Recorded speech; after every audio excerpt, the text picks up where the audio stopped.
नमस्कार दोस्तों, आज की हमारी कहानी है स्वर्ग और नर्क।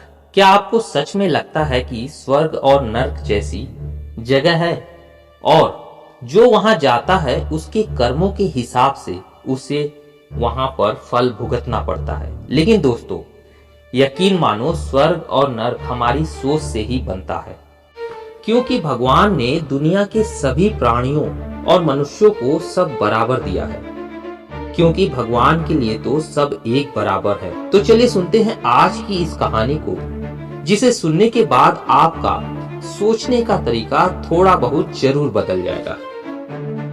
एक बार की बात है, एक गांव में एक पवित्र व्यक्ति रहता था।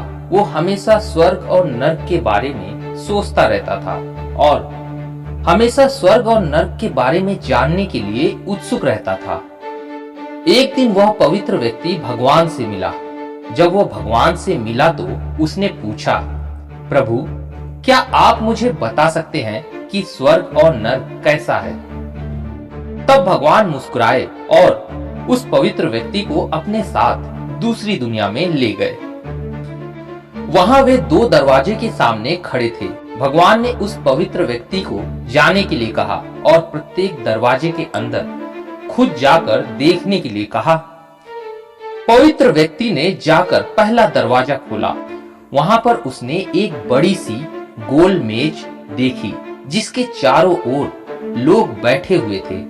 मेज के बीच में स्वादिष्ट सूप से भरा एक बर्तन रखा हुआ था। वहां पर बैठे सभी लोगों के हाथ में बहुत लंबे चम्मच थे। मेज के बीच में स्वादिष्ट सूप के बर्तन तक पहुंचने के लिए चम्मच काफी लंबे थे, लेकिन भोजन से भरा हुआ चम्मच वो लोग अपने मुंह तक नहीं ले जा पा रहे थे। लंबे चम्मच की वजह से खाना नहीं खा पाने के कारण वे सभी दुबले पतले और बीमार लग रहे थे। वहां के लोग बहुत दुखी थे। वहां पीड़ित लोगों के दुख को देखकर पवित्र व्यक्ति कांप उठा। वह उस कमरे से बाहर आया और दूसरे कमरे का दरवाजा खोलकर दूसरे कमरे में चला गया। वहां पर उसने देखा दूसरा कमरा भी बिल्कुल पहले कमरे जैसा ही था। बड़ी गोल मेज और उसके बीच में एक स्वादिष्ट सूप का बड़ा सा बर्तन रखा हुआ था। वहां बैठे सभी लोगों के हाथ में लंबे चम्मच थे, लेकिन यहाँ के लोग स्वस्थ थे। वे एक दूसरे से बातें कर रहे थे और खाना खा रहे थे।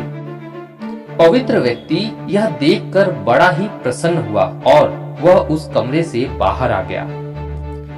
फिर पवित्र व्यक्ति भगवान के पास गया और कहा, मुझे समझ में नहीं आया कि दोनों कमरे एक ही जैसे हैं, फिर भी एक कमरा दुख से भरा है और दूसरा कमरा सुख से भरा है। तब भगवान ने उसे समझाया, आपने देखा कि लंबे चम्मच दूसरे को खाना खिलाने के लिए ठीक ठाक हैं, लेकिन खुद को खिलाने के लिए ठीक नहीं है। आप जिस कमरे में पहले गए थे वह कमरा नर्क था। वहां के लोग लालची हैं और स्वार्थी हैं और केवल अपने बारे में ही सोचते हैं। दूसरे की मदद नहीं करना चाहते, जिसके कारण वे अपना भी पेट नहीं भर पा रहे हैं और दुख झेल रहे हैं। और दूसरा कमरा स्वर्ग था। ये कमरा उन लोगों से भरा हुआ है जो एक दूसरे की परवाह करते हैं और एक दूसरे से प्यार करते हैं। एक दूसरे को उन लंबे चम्मच से खाना खिलाते हैं, जिससे वो स्वस्थ और सुखी रहते हैं। यदि हम एक दूसरे का समर्थन और देखभाल करें तो हम अपने जीवन को स्वर्ग बना सकते हैं और खुशी से जी सकते हैं। तो दोस्तों, आपने देखा इस कहानी से हमें क्या शिक्षा मिलती है।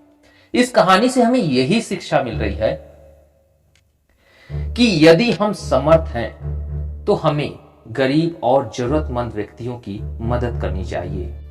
यदि हम अपने जीवन में ऐसा करते हैं तभी जाकर हमें सच्चा सुख और शांति मिलेगी।